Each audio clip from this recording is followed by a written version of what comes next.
Hey everyone, welcome back to TrueNAS Tech Talk. This Friday the 13th, we're going to get into a topic that has some strong opinions on both sides. As hinted at, we're going to be talking about the great debate, ECC versus non-ECC for your TrueNAS system. You might have noticed if you checked out the advanced poll we had, you have both sides of the opinions right here in the conversation. So looking forward to this spirited discussion, Chris. A vigorous discussion. This is going to be fun. Really looking forward to it. And joining from my home office today, for those who are wondering, got sick kids in the house, so I'm not bringing that into work, but it's fine. It's good. We're still going to make this happen. Sorry to hear that, Chris. So I think we got a couple little bits of news just quickly before we dive into things. Do you want to run us through some of the highlights? Sure. So I guess probably the biggest thing to talk about is the upcoming update to Electric Eel. This will be the first official .1 release that's been delayed. It was originally slated for this week on Thursday, but it's been pushed to Tuesday the 17th, so in a few days from now. We had some additional testing and fixes we needed to get in related to NVIDIA driver setups for those who are using a GPU on their TrueNAS. So for those who are curious on the technical details in the background, we had a significant number of people with issues in the .0 with the NVIDIA driver deployment. It was very dynamic. It would pull the driver, install it, which meant there was failure scenarios with if your network connection goes down or the driver doesn't install properly. We wanted to eliminate all that. So the .1, we have a pretty neat system. We're using systemd-sysext extensions. If you haven't looked that up, go Google it. It's worth a Google. But the short version of it is it allows you to load an optional kind of data set or firmware on top of a read-only rootfs image, which is what TrueNAS is by default. So kind of a perfect use case for this, where it's a driver that doesn't need to be deployed on everyone's system by default, and we don't want it to be. You know, if you're running Intel or you have no GPUs and you're doing pure NAS workloads, why do you need the NVIDIA driver? I don't blame you. But if you check the box and want it, we have the ability to go and basically overlay it on top of the default rootfs image and provide that functionality for you. Perfect use case for this. It's a pretty neat little technology, and I expect you'll see more use of that in the future. We'll talk about that in a future episode. Yeah, I think that we did have some bumps in the road, certainly with NVIDIA, and maybe those who were running the Intel Arc GPUs were kind of sitting back and going, well, this is why you should run that. We do have to think about sort of the larger majority and the use case for everyone. There's a lot of NVIDIA users. There's a lot of Intel users. Definitely, I think NVIDIA has the lion's share. We don't have some metrics on that. Maybe that's another poll we're going to run. We'll say, do you have a GPU in there? And if so, what brand do you have? Yeah, that would be interesting. I say always good to get some more feedback. A lot more people using the Intel GPUs now is what I'm seeing. That's what I'm personally running here. I had an onboard GPU and now a dedicated ARC, and just kind of works quite nice. Yeah, the onboard Intel GPUs have gotten really good lately, especially in the scheme of video decode. I wouldn't necessarily use them for gaming, but maybe we'll go into that later in the conversation if we have time. I am drooling over those new Battle Mage cards. Already sold out when I checked this morning. Yeah, couldn't even get a pre-order in on one, so we might have to wait for some testing. But hey, we hope that they'll be ready in time for Fangtooth, and we'll be having full support in there. Absolutely. So I guess we should dive into the big topic that everyone wants to see, the slugfest of ECC versus non-ECC. Absolutely. Chris, you did mention we ran a poll. We had over 170 votes. I think it was 171 right before the show when I had checked. Yeah, we'll put the stats up on screen how it broke out. But I mean, as of recording time, we actually had a 70% for saying that for their own TrueNAS, they will only use ECC memory. So it was a 70-30 split. We definitely have some very enthusiastic folks about their data protection. Absolutely. But, so that's going to put me in the minority here, and I got to work extra hard. Not that I'm trying to convince you not to use ECC, but I'm just trying to defend those of us who don't need to use ECC or don't feel it necessary for our particular workload. So exactly. I guess first up, I'll go through some of my thoughts. Feel free to counterpunch, Chris. We'll go through yours and you can blow me out of the water. That's great. All in good spirit. But I wanted to start by just dispelling the myth out of box. For a long time, we've heard this myth that somehow ZFS by its nature requires ECC, somehow more so than other file systems. That's just flat out false. So let's just kind of put that aside first. ZFS with or without ECC by its nature is safer for your data regardless. And I think we have a quote from Matt Ahrens about that a little bit. And we'll go over that from the man himself. So ZFS, of course, does a lot of work to always try and ensure you have data integrity first and foremost. Again, ECC or not, it's still doing that work behind the scenes. So Why do I not use ECC? Well, a bunch of reasons. Predominantly it wasn't easy to get over the years when I first started running ZFS, even back in the PCBSD days. And it's also for my workload. My TrueNAS workloads almost entirely read once, write many. All right. I'm not doing a lot of things in RAM. Once the files hit the disk, that's kind of where they sit forever until I replicate them or back them up to the cloud. Good. I think you might have had that backwards. I think you said read once, write many. Oh, sorry. Did I say that once? I think you mean the other way around. Dyslexia is biting me today. Although funny, a backup workload is typically, write many and read once for your verify. So if you were doing just, time machine backups or system level backups of all of your programs or your desktops in your house, it could very well be that read once, write many. But I think you mean the other way around. Yeah, I meant the other way around. It's mostly just backing up data. So SMB shares, we have family data, photos, etc. I write it and then it sits on the disk forever. Very rarely read even. I mean, yeah, of course we'll go into the photo app and go look for that album or do some work here and there, but the data changing once it hits the pool is almost never. So that is unique for me. I'm a little different than maybe most folks that way. I'm not running a lot of VMs. I'm not running databases. I run a couple apps, but they're the kind of apps where if something does go wrong, I can recreate or live without or restore from a backup. Not the end of the world for me personally. Another thing I'll mention is none of my clients are ECC either. And it tends to be that the components I buy and use to build my own TrueNASs are higher quality than definitely the workstations I have hanging around the house. And if I was going to worry about a bit flip, it would be on the desktops around the house, which are definitely a little bit more suspect and maybe of lower quality overall. Yeah, it's still rare to have that happen. And there are some of us who are crazy enough to actually run, workstations as their primary PC. I admit I'm not doing it right now, but there was a time in the past where my primary machine did in fact have ECC. Yeah, okay. It was just available to me, and I said, why not? I'm going to do this. Can't say I ever did. The only time I really had ECC in my sweaty little hands was when I was doing the build farms for PCBSD, and I did have a bunch of servers with ECC.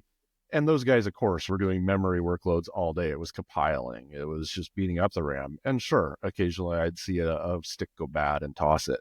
I can't say I've ever seen that on any of my TrueNASs, though. I've definitely had sticks of RAM fail on some of the workstations.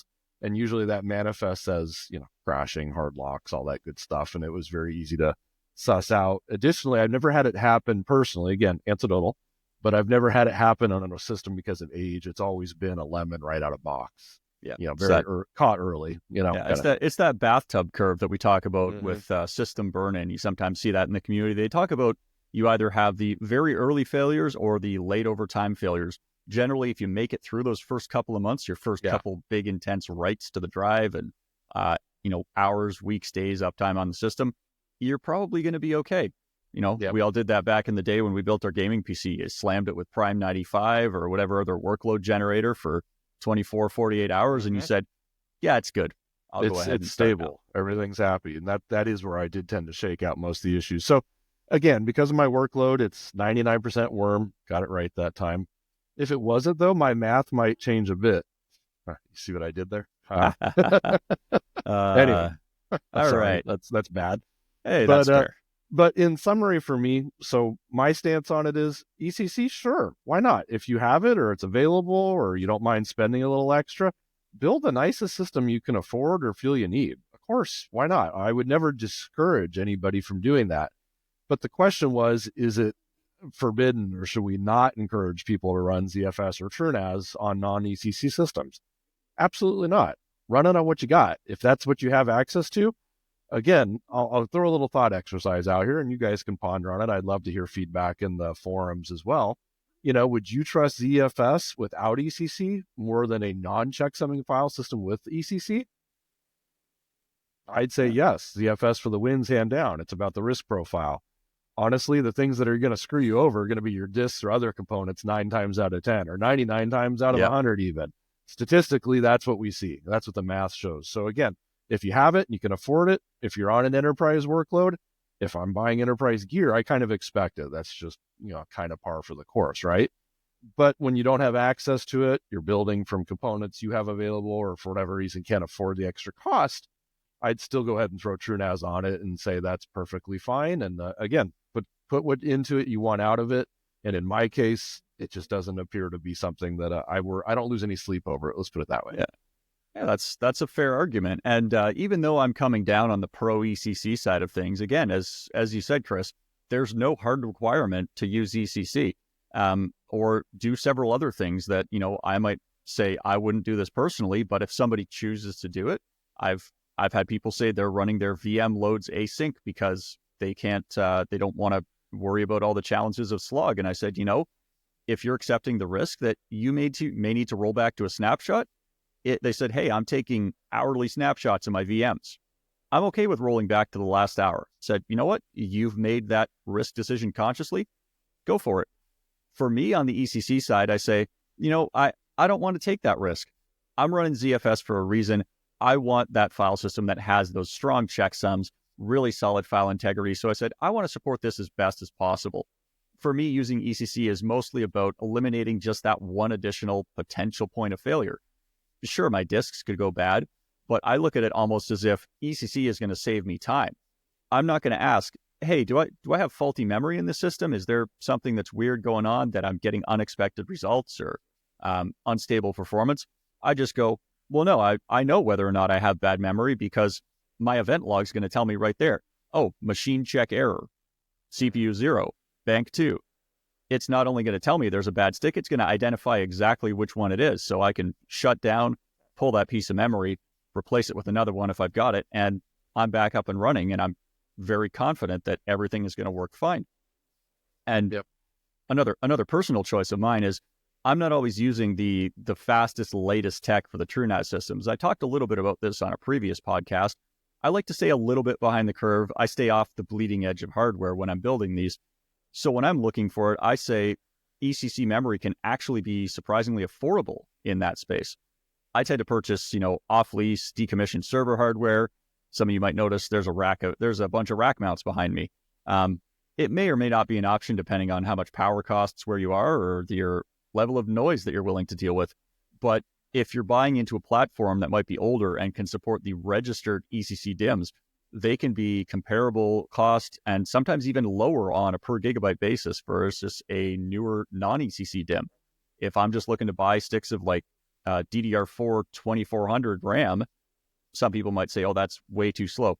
Sure, it's too slow for my gaming PC, but for my TrueNAS system that's connected over 10 gig, that RAM is way faster than my network speeds are ever going to be able to handle.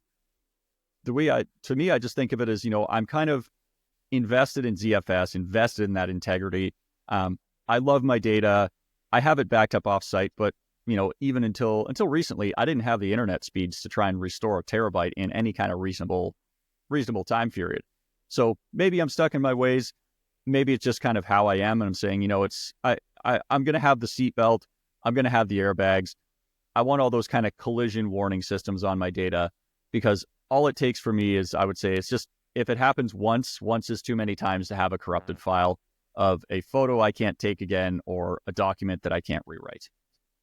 And that's fair. And again, if that's how you look at it and the risk and the reward, I absolutely understand why people make those decisions. So again, not disparaging anybody who runs ECC. I just want to not discourage people from not running TrueNAS because for whatever reason they don't have ECC or opt not to get it. Somebody may ask me, has Chris ever lost data? This Chris.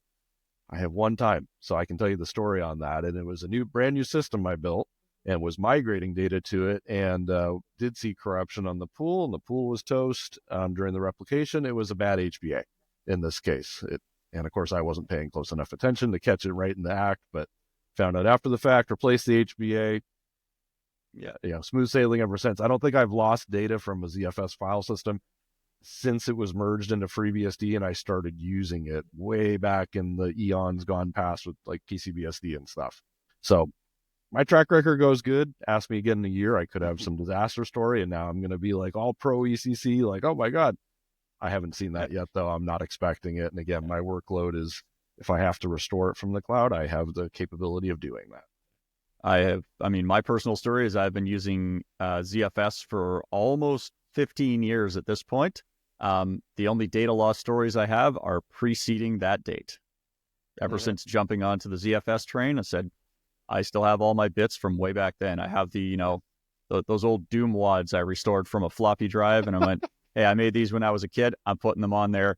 I want to be able to look back at those and cringe in another 20 years when I replay Doom for the first time. That's awesome. Yeah, I say ZFS really was a game changer. I think sometimes we take it for granted because that's what we do all day here, Chris. I got to think back and go, oh, I remember those UFS days, and I remember the early days of EXT and others, and all those different file systems. We're a little spoiled today because ZFS works so darn hard to try and keep your data intact. Absolutely. It's just one of those things that's you take it for granted, and I don't even really think about it anymore. I say, when I put something on here, I know it's going to be safe. But 100%. Hey, let's maybe, let's look at that quote from, Matt Ahrens, one of the founders and developers of the file system, where he says, directly quoting, "There's nothing special about ZFS that requires/encourages the use of ECC RAM more so than any other file system. If you use UFS, EXT, NTFS, ButterFS, etc. without ECC RAM, you are just as much at risk as if you used ZFS without ECC RAM. Actually, ZFS can mitigate this risk to some degree if you enable the unsupported ZFS debug modify flag. This checksums the data while at rest in memory and verifies it before writing it to disk, thus reducing the window of vulnerability from a memory error. I would simply say, if you love your data, use ECC RAM. Additionally, use a file system that checksums your data, such as ZFS." Well and said. that kind of sums up the discussion right there. There's nothing that requires it any more than any other file system. It's another bit of safety on top of it. Mm-hmm. If you want the ultimate in safety, you're using ECC memory everywhere. You're using file systems that checksum your data.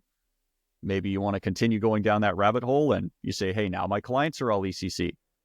Go even further, you can say, are the temporary network buffers on the network cards I've used to build my system, are those ECC protected? And hey, some of the enterprise ones are. Guarantee you won't find it on a consumer level one, but you buy an enterprise level network card, it's actually going to ECC protect those network buffers. Yeah, go as far as you feel you need to protect your data and as your budget will allow. If you can't go further, hey, at least you did something right with choosing TrueNAS and ZFS in the first place. So that's the first step, I think. Absolutely. To starting off on the right foot. And again, whatever hardware you can get, more power to you. Like I said, I want to see people using ZFS and TrueNAS at the end of the day. I think that's the first step towards proper data safety. And again, we should not go without mentioning, please do backups. RAID Z is not a backup. ZFS is not a backup. Have backups offsite. Follow best practices. Absolutely. You don't have to go as far as 3-2-1 if you don't want to, but backups are backups, and RAID Z is about redundancy and uptime. Yep, 100%. Yeah. Okay, well, I think we have a little bit of time here. That wasn't so bad. See, we can still be friends at the end of it. ECC and non-ECC people can mix. It's okay. Yeah, it's all right. We can still get along. Hey, but if I'm not on the podcast next week, guys, you know why? We need to talk after the show. Oh man. No, this is good. This is good. And this was a long overdue conversation. It's a hot topic. And again, if you have other hot topics like this that we should address or talk about, send it in. I'd love to hear. That was actually a lot of fun. I purposely tried not to comment on the poll and all the back and forth on there because I was just more curious to see what people were going to say and which personalities would come out, pro and con and all that. So it was entertaining. Thank you all. I appreciate the dialogue back and forth. It's been fun to watch. Absolutely. Well, hey, we got a little bit of time here. I mean, if we were wanting to talk about stability and avoiding weird crashes and odd behavior, I mean, Chris, I know you made a bit of a switch in your main operating system to dump Microsoft. So why don't you tell us a little bit about the background there? I mean, I know you're a gamer, so we've heard a lot of things about, Linux can't game. The existence of the Steam Deck and its popularity seems to act contrary to that. So why don't you tell us a bit about what happened? A little bit of a personal story here, so indulge me for a moment. It's not directly TrueNAS related, but it is tech and interesting, and a lot of us on this show who listen are gamers and enjoy these kind of things. Anyway, so first of all, for my work laptops and all that, I run Ubuntu. That's all Linux. Life is good there. I use that on all the other workstations around the house. But like many gamers, I suspect here listening, most of us had a Windows system somewhere that we use as kind of our primary gaming rig, right? Yeah, guilty as charged. You still do? Okay, good. Guilty as charged. I did too. Like that was just still the thing to do. You had your Windows box, and that's where you put your fancy GPU and your high-end monitor and played your games. Well, little funny story here. A couple weeks ago, over the Thanksgiving weekend, I had some time off, and of course, if I have a little extra time, I'll go play a game or two. So I got hooked on playing a little bit of Valve's new MOBA shooter, Deadlock, which, by the way, if you haven't played that, it's a ton of fun. If you like Dota, League of Legends, or if you remember playing Team Fortress 2, it's like this weird, like, they got drunk one night, things went too far, and then a baby resulted, and Deadlock came out. It's strange. It's hard to describe. Try it. So anyway, plug for Deadlock aside, and no, Valve's not sponsoring the show. But all that to say, one of the mornings over that holiday break, I went and booted up the Windows on the system, and I just hit the power button, ran to grab a drink so I could settle in and play a game. Well, when I got back, I noticed my browser was open with all my usual tabs and all that, and I'm sitting there thinking, that's funny. The kids aren't up. Like, nobody's touched it. I don't remember clicking a button. Why did the browser open? I didn't set that up. What's going on? I started looking closer, and I realized I didn't catch it at first. It was Edge that opened up and helpfully imported all of my Chrome profiles, my open tabs, including my sessions. I was logged into my Gmail. Everything was just there, and it even looked kind of like Chrome. Like, until I noticed the logo in the corner, I was like, what? Who launched Chrome? I didn't click a button. Well, needless to say, this happened without my approval. I didn't get any dialogue. There was nothing. Do you want to try Edge? Click here to import. Nothing. So I don't know if this is intentional. I got hit by a bug. I don't know if others have seen this, but for whatever reason, I was just like, oh, hell no. No, not happening. Like that was it. Like, I've had my gripes with Microsoft over the years, and it's the reason I don't use it on anything else apart from the gaming rig. But, that was one of those righteous fury moments where I'm like, no, not without asking. I don't care what kind of marketing thing this is. Like, no way. So all that to say, I went and grabbed one of my Ubuntu USB sticks and was like, nope, I know Deadlock works on Ubuntu. I had already seen somewhere else that works. That's all I really want to play right now anyway. I'll just install Ubuntu and give this a shot. And if some games don't work, so be it. Like, I'm not putting up with that again. So I installed Ubuntu. I was up and playing Deadlock in probably under an hour, just got it loaded, got Steam loaded, downloaded the game again, all that. Not only did it work flawlessly, I got better frame rates out of it. Oh, wow. It was like an extra 10, 20 frames a second. I was like, this is nice. And that's a nice system. It's a 4070 NVIDIA, nice 1440 monitor, all that. So anyway, I was pleasantly surprised. It's been a few years since I've gone and done any real gaming through Line, which is what we used to use back in the PCBSD days. This is all Proton now. Yeah. But what was interesting was I started looking a little deeper after that. I was like, I wonder which of my games will run on Linux and how good is the support? And I started looking. It was like 99% of my library works. There was only one or two like legacy things that were not supported, but just using Proton and Steam. And I mean, no fussing. I'm not at the command line messing around with wine configs and anything. It's like, just click a box. Yes, run it under Proton. Stuff just works. I was really shocked, actually, to be honest.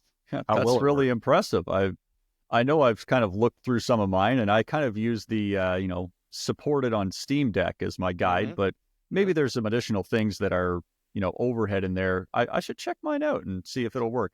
I admit, though, I'm probably not going to jump straight into it. I might be one of those dual booting guys for a while. Check it out, see what does, what doesn't work. I know I've still been waiting for years. I don't know if anybody's still waiting for Valve to do their own VR headset again, the second generation. Sure. I'm a VR gamer, and some of the stuff I use still doesn't run properly on Linux. So, but I could probably go in there and dual boot and you might be surprised. You really might be surprised. You should try it. Yeah, if I can minimize it down to say, hey, I'm only in Windows for specific games. I mean, it's a step in the right direction, I suppose. Absolutely. So one nice thing I found was a ProtonDB website. I think it's run by the community. I'd have to look a little closer. But they have this really cool feature where you can basically link your Steam profile, and it'll analyze everything in your library and give you the map, like what's supported, what's not, what's platinum, gold, silver, all that good stuff. And that was where I went and looked, and I was like, well, dang, everything I have here runs. What shocked me was Marvel Rivals just came out, and I guess that's like an Overwatch clone. I played just the tutorial in one game the other day. It worked out of box on Linux, even though it's not Linux native. It is a Windows game running under Proton. It just friggin' worked, and it worked well. Like that's the shocking part. I'm used to like a certain amount of, okay, there's going to be bugs, it's going to be slow, glitches, and it just worked and ran like I didn't even mess the fact I wasn't on Windows. If I had sat my kids down, they wouldn't have noticed. Yeah. So anyway, fun little story aside, that was my adventure with taking the plunge. Thing for everybody to try on the weekend. I mean, hey, we got, another thing. See, we could find out, say, who's running Linux already, or, we've got the GPU poll. We can have the gaming operating system poll. Absolutely. Yeah. Well, I think, again, if you haven't done it in a while, or if you're like me and you did run it years ago, it's probably been a good 8-9 years since I ran Wine. It is nowhere like it was back then. So anyway, props to Steam and Valve and all the guys who work on Wine and Proton and all that. It's come a long way to the point where, again, running Deadlock, it was better experience on the Linux side than it was on Windows, which, again, blew me away. Did not expect that. From a Valve game, I could see that. They're pretty pro open source in their own way. Well, Steam Deck is Linux based and all that, so they kind of got to be. I get it, but still nice to see, and I'm happy to go and at least throw one more system in their pool of reporting Linux systems so they see more traction there. Like 2025 will be the year of the Linux desktop. We're for real this time. For real. The Linux desktop's here for me now. The desktop part just works. Like, I've had no problem with that for some time. It's the gaming side that's always been that tough nut to crack. But hey, maybe we're right on the verge. Yeah, maybe we'll get there. All right. Well, I don't think we have anything else for today. As always, if you have any questions or comments for us, feel free to drop down into the comment section below. Give us some feedback, give us some information, ask us a question, start a little spirited discussion, but remember to play nice, just like we did here. You can also email us at t3@truenas.com. You can join us on the TrueNAS forums at forums.truenas.com. Don't forget to like this video, subscribe so you get the notification for the next one. We will be back next week, but then we're going to take a little bit of a break for the holidays probably, but we'll try to bring a little bit of extra gifts for you maybe on this coming Friday. Sounds good. Thanks. See you then.